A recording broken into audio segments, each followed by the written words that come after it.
बिस्मिल्लाहिर्रहमानिर्रहीम। अस्सलाम वालेकुम स्टूडेंट्स। चैप्टर नंबर 1 जिसका टाइटल है द मिडल एज और window to world history class 7 के आज हम पेज नंबर 9 पे मंगोल्स के बारे में पढ़ेंगे।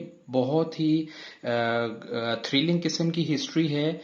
गो के इन्होंने ह्यूमैनिटी को बड़ा ह्यूमिलेट किया है, बड़ा नुकसान पहुंचाया, लेकिन फिर भी हिस्ट्री के अंदर इस पैटर्न को, इनकी साइकोलॉजी, इनकी स्ट्रेटजी, बहुत कुछ इसका सीखने का मिलेगा। The Mongol were the natives of the Mongolia. पहली स्टेटमेंट ये है कि मंगोलिया से बिलोंग करते थे मंगोल्स। नेटिव्स का मीन होता है कि कोई बंदा कहीं पे रिहाइश पजीर होता है ना, किसी जगह से बिलोंग करता है।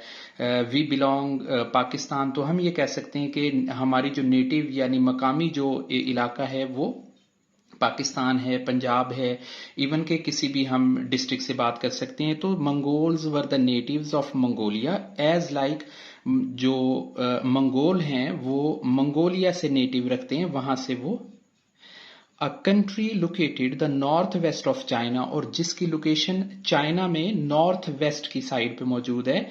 It is known for the grasslands, forest and lakes. और इस एरिया को ना, जो ये north west area of China है, इसे समझा जाता है ग्रासलैंड्स का। जैसे हमने ज्योग्राफी के अंदर रीड किया है टाइप ऑफ प्लेन्स के बारे में, वहां पे हमने फॉरेस्ट को, वहां पे हमने डेजर्ट्स को, वहां पे हमने ग्रासी एरियाज को फिजिकल फीचर्स के अंदर समझा ना।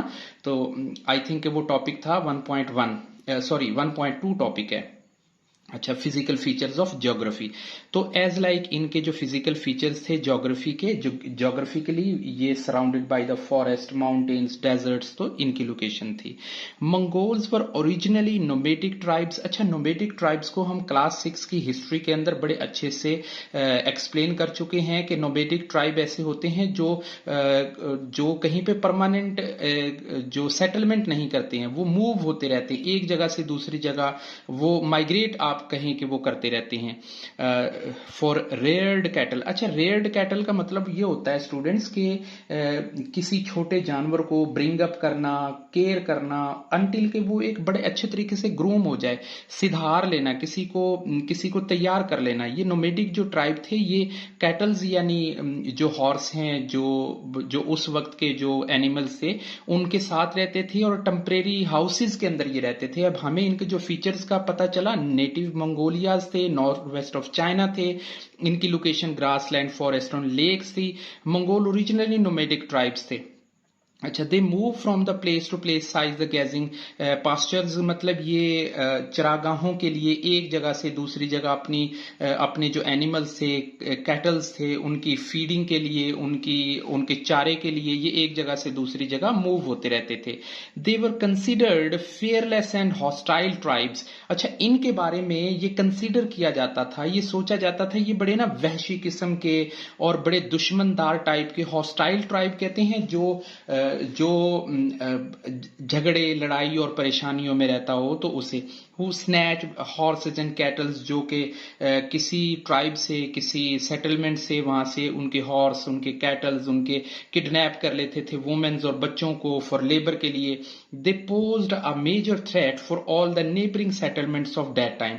यानी ये ना अलामत बन गए हुए थे। पोज में ना साइन, कि इनका नाम एक अलामत के तौर पे बन गया था कि ये हर किस्म की सेटलमेंट पे उस टाइम पे नेबरिंग पे थ्रेट्स बने हुए थे। Founder of the first chief of the Mongol empire was the Genghis Khan. अच्छा, 1162 से 1227 सीई तक का ये जो शख्स गुजरा है, चंगेज खान, बेसिकली ये चीफ गुजरा है ना। ये मंगोल एम्पायर, यूं समझ लें कि मंगोल एम्पायर का जिक्र करें और चंगेज खान का नाम ना लिया जाए तो ये बिल्कुल अधूरा रह जाता है। He proved his power of the leadership prowess by until most of the nomadic tribes northwest of Asia। अच्छा, प्रोवेस का मतलब होता है स्टूडेंट्स किसी चीज की ना एबिलिटी रखना, सलाहियत रखना। लाइक किसी के अंदर लीडरशिप की एबिलिटी होती है, किसी के अंदर ब्रेवरी की लीडरशिप होती है, तो इसने बेसिकली लीडरशिप प्रोवेस की, यानी अपनी जो सलाहियत ना लीडरशिप करने की, डिफरेंट नोमेडिक ट्राइब्स को कंबाइन किया, यूनिट किया, until most of the nomadic tribe north east of the Asia. By the 1206 में Genghis Khan has been support all the nomadic, यानी ये किंग ऑफ द किंग्स बन गया ना। 1206 में इसे सपोर्ट मिलती गई, लीडरशिप प्रोवोस थे और इसकी एबिलिटीज की बेस पे ये मंगोल का लीडर बन गया। In the following 20 years he became the symbol of terror and destruction, यानी ये तबाही की और डर खौफ की अलामत बना रहा ये नेक्स्ट अगले सालों तक। इन्वेजन्स ऑफ मंगोल्स, यानी मंगोल्स ने मुदाखलतें कहां कहां की, उन्होंने कहां कहां पे इन्वेजन्स की, कैसे कैसे थ्रेट किए, किस तरह से डिस्ट्रक्शंस की, अब उनके बारे में हम रीड कर लेते हैं। इन 13th सेंचुरी, यानी जब 13th सेंचुरी आ गई थी, लाइक हम मिडिल एज के अंदर चल रहे हैं, the Mongol made a politically motivated moving around the Caspian sea and eastern Europe, कि ये ईस्टर्न यूरोप की तरफ और कैस्पियन सी और जो एशिया की तरफ से, जो सेंट्रल एशिया की तरफ से ये मूव होना शुरू हो गए। They killed many Russian soldiers on the bank of the river Kalka. कैलका रिवर के करीब सबसे पहला जो इनका कॉन्ट्रैक्ट एक दूसरे के साथ सामना होता है वो रशियन सोल्जर्स के साथ होता है रिवर बैंक के करीब। After Genghis Khan his son Ogedei continued his journey, कि इसके बाद इसके जो बेटा है उसने अपनी सफर को जारी रखा। ही कंकर्ड हैंगरी, यानी इसने इस डिस्ट्रक्शन और इस टेरर के सिंबल को आगे चलाते हुए इन्होंने बहुत सारे इलाके फतह किए, like Hungary, Poland, Kiev, Krakow और लेबलिन।